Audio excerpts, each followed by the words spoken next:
You, with your unimpressive demeanor, don't deserve the drinks in this bar. Just the perfect timing. It's raining outside. Why don't you go drink some rainwater? That suits you better." After being laid off, I was dragging around a heavy heart, and at the bar, I bumped into my obnoxious former boss, who snatched my seat. But then, an unexpected person appeared, and the situation took a dramatic turn. My name is Michael. I'm 59 years old and work at a small toy company called Colorado Toys. I can say I'm great at socializing. I've always been rather poor at it. However, I always tried to be as polite as possible to my colleagues and superiors, and I even developed a hit product. But my accomplishments were usurped by my colleague, Kevin, preventing my advancement. Kevin was really good at showing himself in a positive light. He would dump troublesome tasks on others, yet talk as if he had struggled through them himself. My inability to articulate well didn't help my standing with the bosses. I couldn't liven up the mood at drinking parties, and even got scolded for not speaking up more. Kevin climbed the ladder successfully and became my boss. He looked down on me completely. "Useless old men who stay at the bottom are just a waste. We don't need men who can't advance." It was normal for him to spew such insults. "You live alone, right? You must be bored at home. You should work overtime and contribute a bit more to the company." He would often force me to do overtime. Though it's painful to admit, Kevin was right in a way. When I go home, there's no one there, and I have nothing to do. I used to live with my wife and child. My wife was an amazing woman, too good for me, always smiling and devoted to housework and child-rearing. When our son Jason was born, our home became livelier. Jason loved music from a young age and started piano lessons. The sound of the piano became a daily occurrence in our house. He also loved playing with the toys I made. Seeing my son play with my creations made me feel my job was worthwhile. Even if work didn't go well, as long as my family was happy, that was enough for me. But those peaceful days didn't last long. When I was still 30, my wife passed away due to illness. Left behind, I was in a daze of grief. I was at a loss on how to live after losing my wife. But I had Jason. I couldn't afford to be down forever. So began my days of focusing on home life. Embarrassingly, I had left most of the housework and child-rearing to my wife, so at first, I struggled a lot. My cooking was always burnt, and Jason would complain it was awful. But what was more challenging was taking care of Jason. About a month after my wife passed, he began to frequently throw tantrums, saying, "I want Mom. Let me see Mom." I felt the same way about wanting to see my wife. Holding Jason tightly with a heavy heart, I managed to say, "I'll do my best for both of me and Mom." What would someone eloquent say in such a situation? I resented my own lack of eloquence. It was tough at first, but as time went on, I gradually got used to the household chores and became more efficient at them. As Jason grew up, he seemed to understand our family situation and started to help me out, which was a great relief. As he entered his teenage years, our conversations decreased, but he continued to help with the chores. Furthermore, on his 21st birthday, Jason said, "Thanks for raising me all these years." I was deeply moved by this and couldn't help but cry. It's a great relief to see him grow up into such a kind person. Jason moved out when he graduated from college to live on his own. I was happy to see him become independent, but the loneliness outweighed my happiness. Living in an empty house turned out to be lonelier than I had imagined. Before I knew it, I had aged and suddenly found myself at 59. One day, when I went to work, Kevin approached me with a smug grin. I had a bad feeling about it. The first thing he said was shocking. "You're fired." I was stunned by the suddenness of it. My mind went blank. May I ask why? I asked with a trembling voice. Kevin continued, almost gleefully. Did you forget? I mentioned a while ago about downsizing due to poor performance. You're a 59-year-old low-level employee. It's not a big deal if you're let go. Just so you know, this was a decision from the top. Don't blame me. I thought the downsizing was supposed to focus on those with poor work attitudes. Though I found it unfair, I couldn't argue. I hadn't caused any trouble, but on the surface, I hadn't achieved anything notable either. I quickly resigned myself to the fact that being fired was inevitable. Seeing me downcast, Kevin looked even more amused. Enjoy the little time you have left in your working life. Goodbye.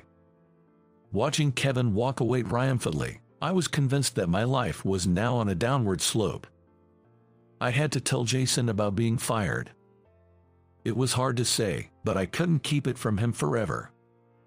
When I called him, somewhat apprehensively, Jason's reaction was surprisingly gentle. Dad, you've done enough. Now you can relax as much as you want.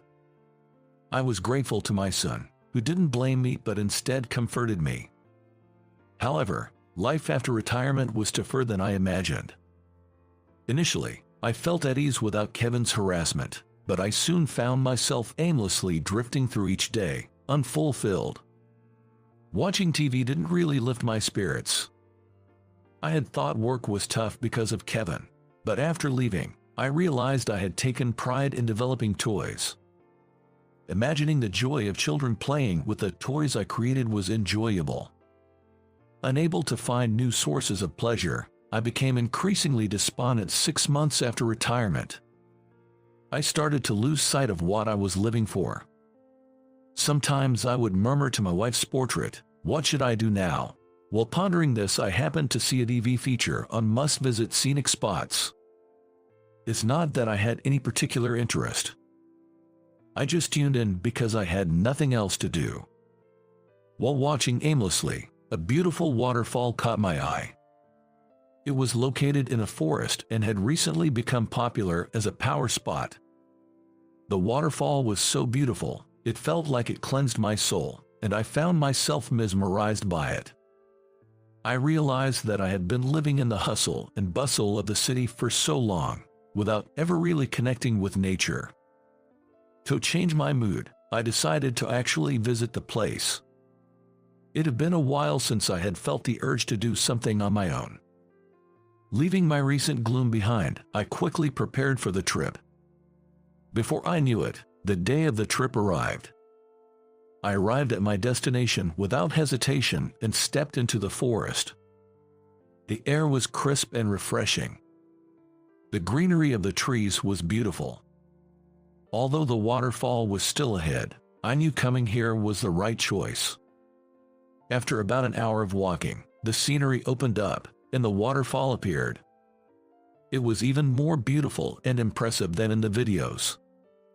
Just watching the water cascade down was soothing to my soul. I could understand why it was called a power spot. It was a weekday, so there were few people around. As I was thinking of finding a spot to sit and enjoy the view, I noticed a woman sitting next to a large tree. She looked to be in her 20s. Her shoe was off and was looking at her foot. Her foot was swollen, and her beautiful face seemed to be in pain. I instinctively called out to her. "Are you okay?" Startled by a stranger suddenly speaking to her, she forced a smile. "Yes, I'm fine. It's just," her foot was clearly swollen, and it didn't look good at all. It would take an hour to walk out of the forest. Going back alone seemed difficult. "Excuse me, I have time, and if you don't mind, I can drive you to a hospital. I came to the entrance of this forest by rental car, so I can give you a lift. Please don't push yourself." The woman hesitated, but I assured her, "Please don't feel obliged." Eventually, she relented and said, "Please, I would appreciate that." I twisted my ankle walking in the forest. I didn't want to return without seeing the waterfall, so I pushed myself, but it got worse. I supported her out of the forest and drove to the hospital in my rental car. The doctor said, "It's not serious, but you need to rest for a while." Afterward, I took her to the hotel where she was staying. Her name was Emily, and she loved traveling. Emily told me about the various tourist places she had visited. She was a great storyteller, and listening to her made me want to visit those places. Surprisingly, for me, the conversation flowed smoothly even though it was our first meeting. We continued chatting even after arriving at her hotel room. I didn't have any other plans besides seeing the waterfall, and Emily, unable to go out due to her injury, wanted me to stay and keep her company. During our conversation, I learned that Emily lived in the same town as me and even knew about my former workplace. It's surprising how well she knew about such a small company. Eventually, the topic changed and she asked, "Why did you come here, Michael?"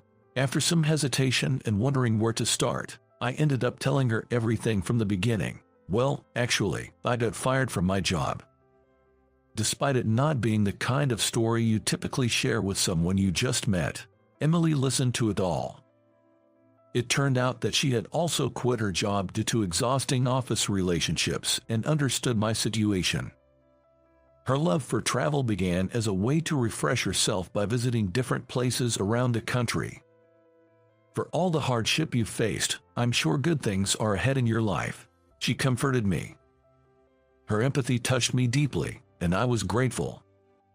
Despite the unexpected events, it turned out to be a heartwarming trip. After returning from the trip, I received a call from Jason.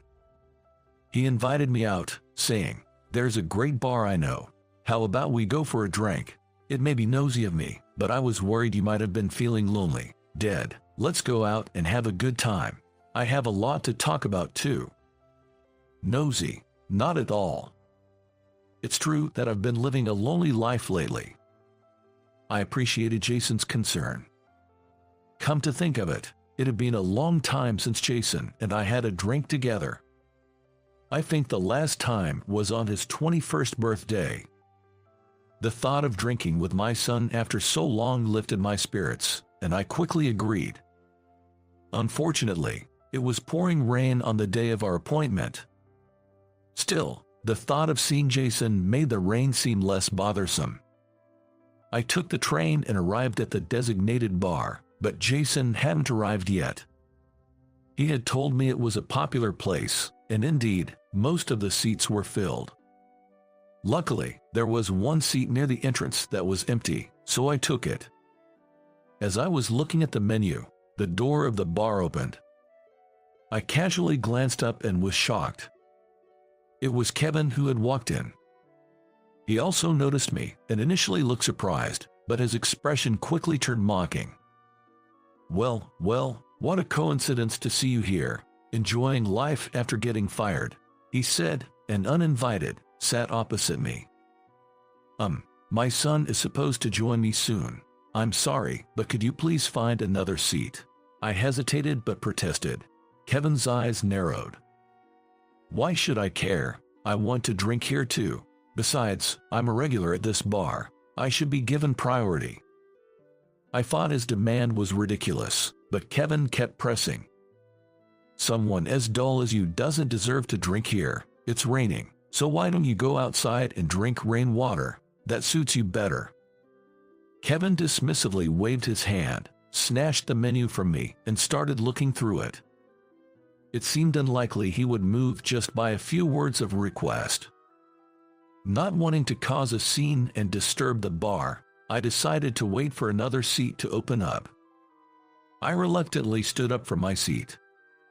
Noticing the concerned look from the waiter, I assured them, "It's fine, I can take another seat." Just then, the door of the bar opened again. Two people entered. One was Jason, but to my surprise, the other was Emily. "What a coincidence to meet here. This is amazing," I exclaimed, surprised. Although I was taken aback, Emily seemed as if she had anticipated this encounter. "Meeting you here isn't a coincidence. Actually, Jason and I know each other and have an important matter to discuss," So we came together. I was bewildered by this sudden turn of events. The fact that Jason and Emily knew each other was surprising enough, but what could this important matter be?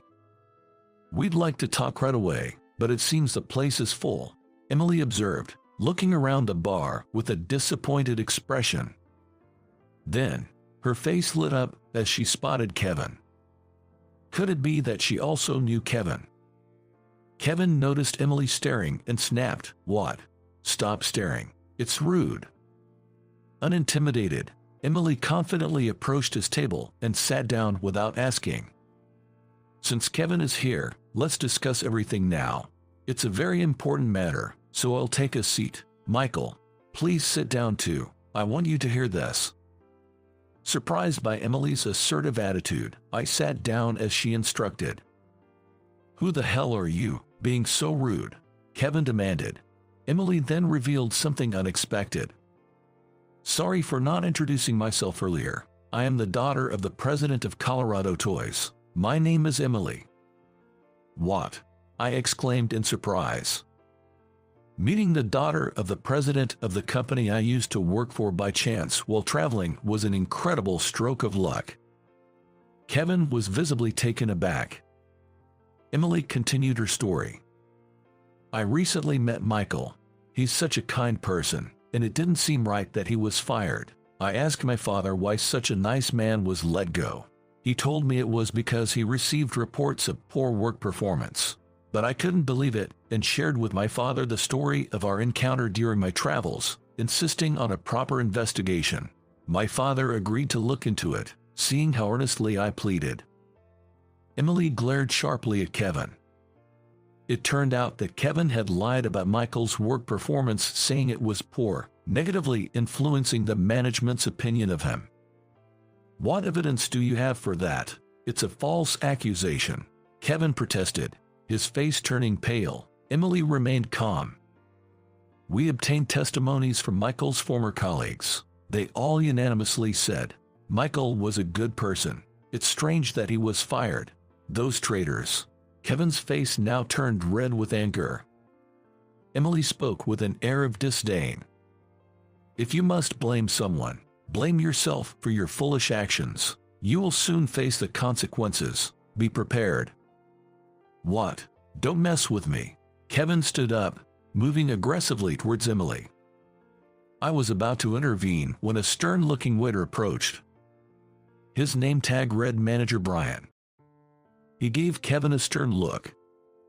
"Sir, I'm sorry to interrupt, but could you please leave? Your loud voice is disturbing other customers." "How dare you speak to a regular like me that way?" Despite Kevin's high-handed attitude, Brian, the manager, responded firmly in a low voice. "I'll just say it as it is. You're a troublesome customer. When you get drunk, you cause issues with other patrons. And we've received complaints asking us to deal with it. We'd rather not have a regular like you." Chastened by Brian, Kevin turned pale and hurriedly left the bar. I thanked Brian. "Thank you so much. You really helped us out." "It's no problem at all," Brian replied with a hearty smile before returning to the back of the bar. Afterward, Jason, Emily, and I decided to have a good time together. Emily and Jason had two important things to share. The first was about Kevin's misconduct. It was pure coincidence that Kevin was at the bar, and both were as surprised as I was. The second was a delightful piece of news. Emily and Jason were in a relationship and considering marriage. Their meeting story was quite touching. Emily, after graduating from university, had joined a major corporation on her own merit. However, once her identity as a company president's daughter became known, baseless rumors spread that she had gotten the job through connections. No matter how hard she worked, she couldn't gain trust, leading to a difficult time. One day, she saw a man playing street piano at a station. It was Jason. After graduating from a music college, Jason had been working as a pianist, performing across the country. According to Emily, Jason's performance was wonderful, and just listening to it felt like a balm for her soul. She approached Jason to thank him after his performance, but she was so moved that she found herself in tears. Concerned, Jason listened to her story and suggested she travel around the country. He often traveled for work and believed unexpected encounters and discoveries enriched the heart. Upon hearing that, Emily decided to quit her job and set out on her travels. As she kept in touch with Jason during her journey, they grew closer and eventually started dating. Jason had arranged this meetup to introduce Emily and simultaneously cheer me up. Naturally, I supported their relationship and congratulated them. "Congratulations, I'm looking forward to the wedding."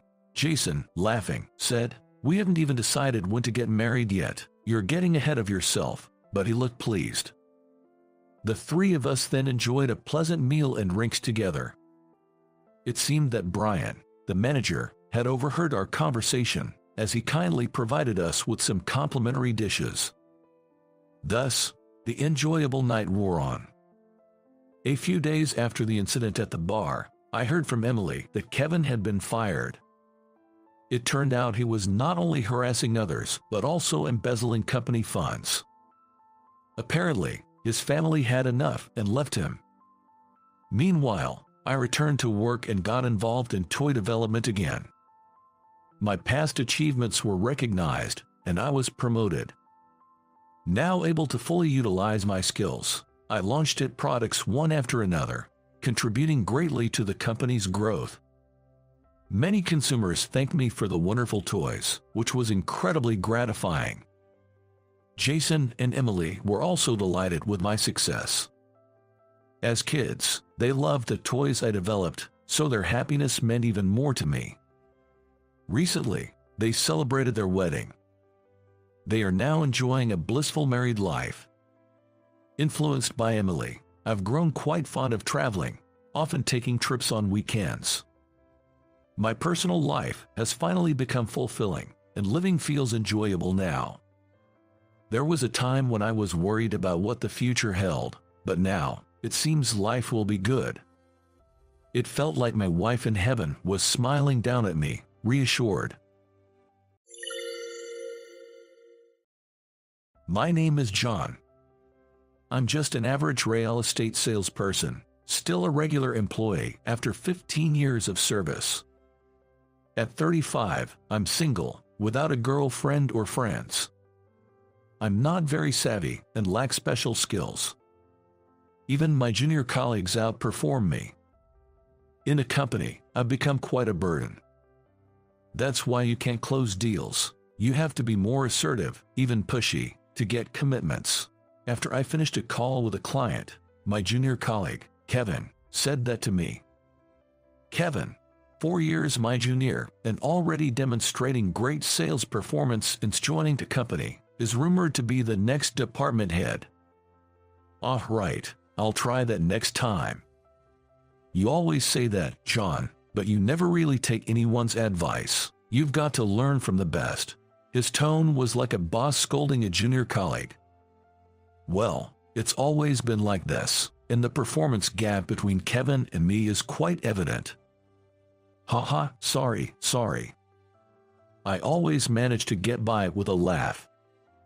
I do think Kevin has a point. But I just can't bring myself to like the idea of exploiting clients' weaknesses with aggressive tactics. It's not that it's wrong, it's just how things are done, but I've always thought that I wanted to make proposals more in line with what the client needs. And yet, here I am, getting lectured by my junior colleague because my performance doesn't back up my lofty ideals. Then, John, can we talk for a sec? It's not just my junior colleagues who lecture me, but naturally, my superiors too.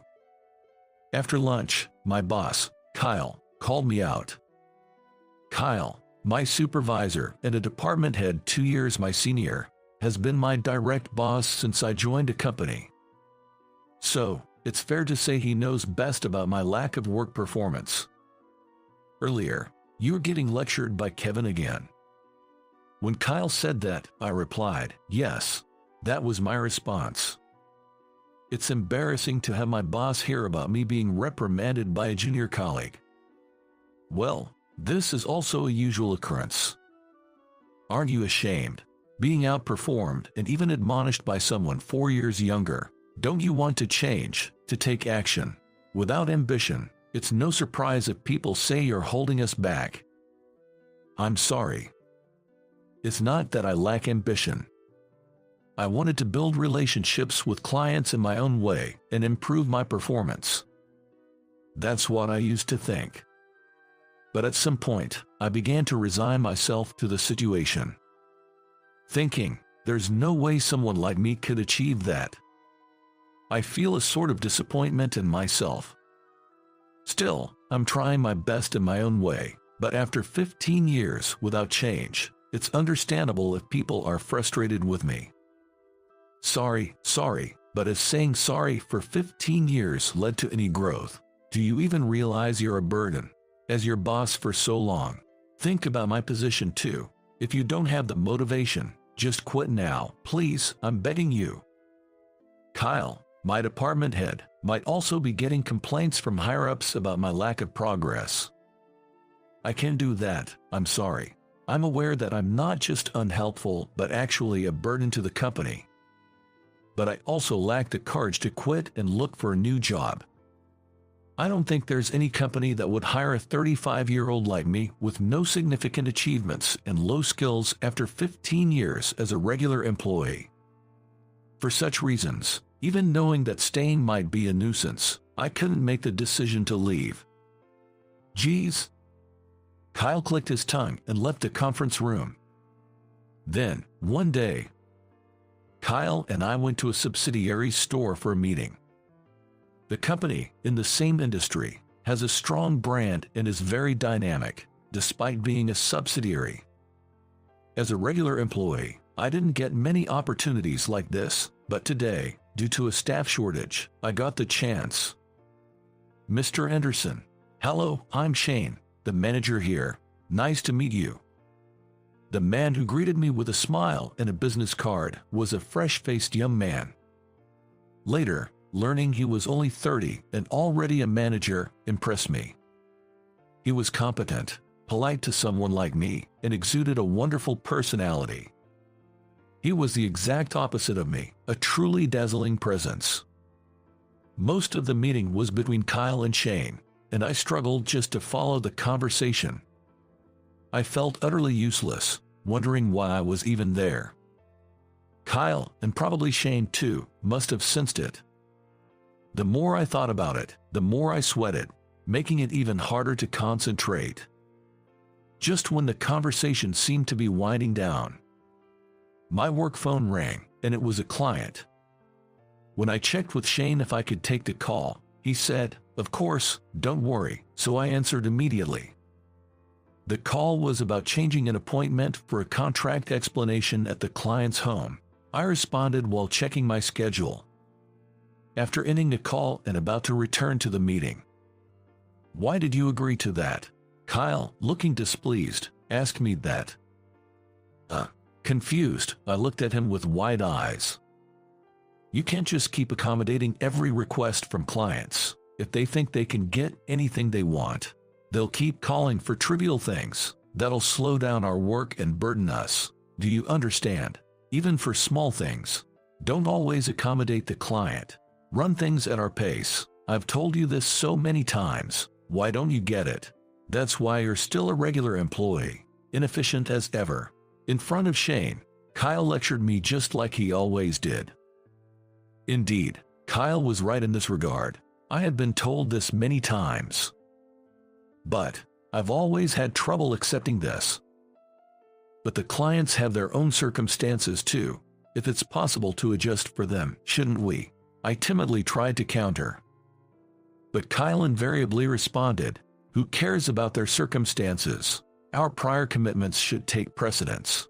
In the end, I couldn't argue back and just apologized, "I'm sorry." Then Kyle's phone rang, and he hurried out of the room. That left me and Shane alone in the meeting room. Shane then broke the silence, saying, "Are you always given such guidance?" He looked genuinely surprised. and rightfully so. For a 15-year veteran like me, older than him, to still be lectured by a superior must seem strange to someone on an elite career path like Shane. I felt so embarrassed and pathetic, I couldn't face Shane. Yes, that's how it is. It's pathetic, I know, especially at 35, but somehow, I just can't get on board with that way of thinking. Maybe I'm just not cut out for sales. I understand that being efficient would make work smoother, but I always end up wanting to prioritize the clients. That's why I'm perpetually at the bottom in performance and still a regular employee. I'm sorry. I answered with a laugh, trying to hide my embarrassment. I guess I was using self-deprecation and humor to shield myself, laughing off being lectured at my age and being a burden as a regular employee. But then, Shane said something unexpected. "Don't apologize. I think that's very admirable." His words were so surprising that I must have looked quite foolish. "What?" After my bewildered reaction, Shane continued. "I'm sorry if this sounds presumptuous, but I share the same view as you, Mr. Anderson. I believe that there's nothing more important in customer service than being attentive to the client's needs." Hearing someone say this was a first for me in my 15 years of working. Really, I was so happy that I leaned forward without thinking. Really, I had a similar experience when I was a newcomer. Shane began sharing stories about his own struggles and conflicts, similar to mine, from his early days until now. Listening to his incredible journey to becoming a young manager, I felt an immense sense of joy. And gradually, I felt more encouraged. But I don't have the confidence to overcome obstacles like you, Shane. I feel like I've reached my limits in terms of my abilities. However, talking to you today has been really great. It makes me want to keep trying and do what I can. I sincerely express my gratitude. We exchanged contact information after Shane suggested it. After that, Kyle returned, and we continued the meeting as usual, but my heart felt lighter. Over time, Shane and I grew closer, going out for drinks occasionally. Despite being my junior, he respected me and seemed to restore something like my lost self-esteem. Though our ages were quite different, it felt like I had made a friend for the first time. Then, one day while drinking as usual, Shane said something. "Mr. Anderson, I know this is a big ask, but would it be difficult for you to join our company? I never imagined that someone would make such a request to me." Me. I was utterly baffled. Then Shane explained, "Our company, and no offense to your parent company, but both seem to be prioritizing efficiency at the expense of customer service, almost like a lordly way of doing business. We're not struggling now because of our brand name, but this attitude could eventually be our downfall." Recently, in an internal meeting, we discussed how important it is to engage with customers, as you mentioned the other day. We need to instill this approach in our staff, and so, when I mentioned you, our executives expressed a strong desire to have you on board. If you're willing, we'd like you to join as the head of personnel development. This was an opportunity I never dreamed of. I had always thought my inefficient work style was a negative, but here was a chance to utilize it positively. Despite my anxieties about being up to the task, I thought this might be exactly what I was meant to do. So, I decided to give it a try. I immediately accepted, and within a week, it was official that I was moving to Shane's company. The news spread quickly within the company. But it was perceived as, John was so incompetent that he was demoted to a subsidiary. People looked at me with pity, but I didn't care anymore. I was excited to work with Shane in this new place. That's what I had decided. Before my transfer, a formal farewell party was planned. I knew nobody was really interested in me, and it felt obligatory, but I couldn't just skip it. Shane, feeling apologetic for subtly poaching me, wanted to attend the party as well. Given that the party was being held for me, I couldn't just skip it. Moreover, Shane, having suddenly recruited me, expressed a desire to make a farewell greeting, so I attended a farewell party with him. No one would be shocked by my sudden departure. In fact, they might even be relieved, but Shane probably didn't realize that. To celebrate Sean's transfer, cheers. I thought the toast might have been sarcastic, but I tried not to mind, given it was a farewell party. However, the sarcasm towards me didn't stop during the party. Without an incompetent junior colleague, I'll be in trouble with less work, joked Kyle. I'll remember not to be too incompetent, or I might get demoted to a subsidiary, laughed Kevin. Everyone seemed to be using the opportunity to throw jabs and sarcasm more than actually bidding farewell. Initially, Shane laughed along, thinking it was all in jest, but gradually, his expression darkened. I became nervous. I feared Shane might regret recruiting me, knowing how unpopular I was. After Kyle jokingly thanked Shane for taking on their big burden, saying, "It's clear that Shane is a young man with a generous heart and a spirit of volunteerism," Shane, who had been sitting quietly, stood up and responded, "Not at all. It is me who should be thanking you, Kyle, and everyone here, for your spirit of volunteerism." Kyle looked puzzled at his words. Shane continued, "To willingly let go of a person as exceptional as Mr. Anderson, who is outstanding as a human being, requires a generous heart indeed. Thank you very much." This remark surprised everyone, not just me. Everyone at the party, except for Shane, struggled to understand what he meant. A few seconds later, the room was filled with laughter. Everyone thought it was a joke to consider me an exceptional talent. Honestly, I thought the same. But Shane remained serious. Kyle responded with a laugh. "It's funny that you think he's exceptional." Shane, still not breaking his serious demeanor, replied, "I fail to see the humor. If after 15 years of working together, you can see Mr. Anderson's excellence, that's more amusing to me. Seems like you have blinders on." The room fell silent at this bold statement. Annoyed, Kyle retorted, "Impudent brat from a subsidiary," and the atmosphere soured. Just as I was about to stand up and intervene, Shane said, "Please look forward to seeing what our company will achieve," and with that, we left the party. Afterward, Shane apologized several times for getting heated, but honestly, I was happy. I had never met anyone who stood up for me like that. What's incredible is that Shane followed through on the bold stance he took that day. As the head of personal development, I did everything I could to meet Shane's expectations. I conveyed one simple message: being attentive to clients benefits both them and the company. This philosophy gradually became ingrained in our staff, leading to significant growth in sales. 5 years later, our subsidiary surpassed the parent company I used to work for. Seeing Kyle and others from the parent company now coming to us for training with a look of regret is something I'll never forget. 10 years have passed since then. I'm still working with Shane, as always.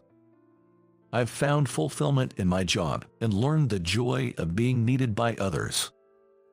At 45, I'm still single, but my life feels much richer compared to 10 years ago.